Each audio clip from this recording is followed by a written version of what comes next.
এখন সন্ধ্যাবেলা, প্রত্যেক দিনের মতন সন্ধ্যাবেলায় ১ কাপ চা, সাথে শুকনো মুড়ি বা কোনো স্ন্যাক্স আইটেম থাকলে সেটা দিয়ে চা খায়।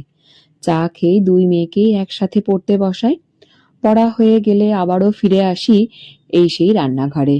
রাত্রের খাবার বানানোর আগেই আমাকে যে খাবারটি প্রত্যেকটা দিন ১ম এই সন্ধ্যের দিকটাতে করেই বানিয়ে নিতে হয়। তা আজকে সন্ধেবেলায় মেয়েদেরকে পড়া করিয়ে উঠিয়ে এসে আমি এখন প্রত্যেকদিন যেটা করি সেটাই হলো যে গোল্ডির জন্য স্কুলের টিফিনটা আগে বানিয়ে রাখি। কেননা গোল্ডির স্কুল থাকে সকাল, এখন শীতকাল বলে সকাল ৭:২০-র মধ্যে স্কুলে পৌঁছতে হয়, আর গ্রীষ্মকাল হলে সকাল ৬:৩০-র মধ্যে স্কুলের মধ্যে কিন্তু পৌঁছে দিতে হয়। তাহলে আমাকে উঠতেও হয় অনেকটাই সকালে, এখন ৫:৩০টায় উঠছি, গ্রীষ্মকালে তো আরো একটু আগে উঠতে হবে। তা সেই সকালে উঠে টিফিন বানাতে আমার কাছে খুব চাপের ব্যাপার বলে মনে হয়। তাই আমি আগের দিন রাত্রিবেলাতেই আমি টিফিনটা আগে বানিয়ে রেখে দিই। কোনোদিন সুজি বাড়িতে বানিয়ে রাখি, কোনোদিন চিড়ের পোলাও বানিয়ে দিই, বা কোনোদিন কোনো স্ন্যাক্স আইটেমের মধ্যে কিছু অল্প তেল দিয়ে আমি কিছু রান্না করে রাখি। বা আবার প্রত্যেকদিন যে রান্না করে টিফিন বানিয়ে রাখি এটাও নয়।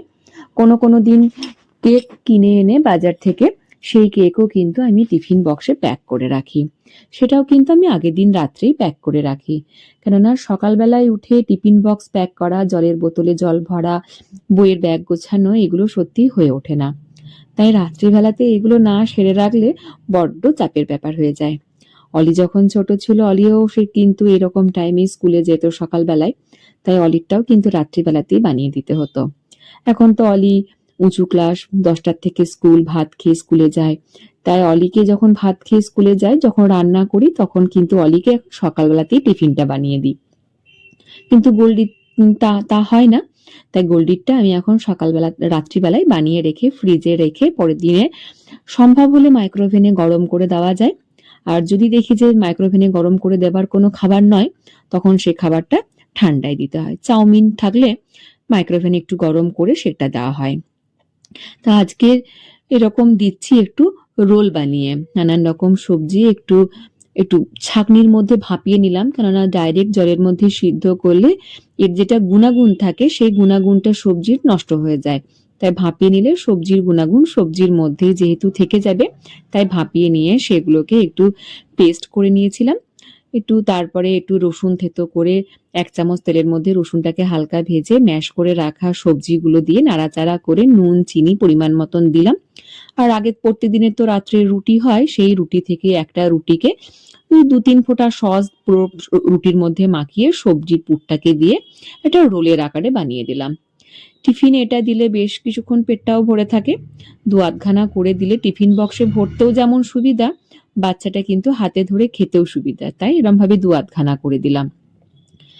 চাউমিন বা ম্যাগি সচরাচর টিফিনে দিই না, এরকমই হালকা ফুলকা শুকনো খাবার এগুলোই চেষ্টা করি দেবার। তারপরই কিন্তু চলে এলাম বই গোছাতে। আর এই বই গোছানোটাও কিন্তু সকালবেলায় করি না, রাত্রিবেলাতেই করে রেখে দিই।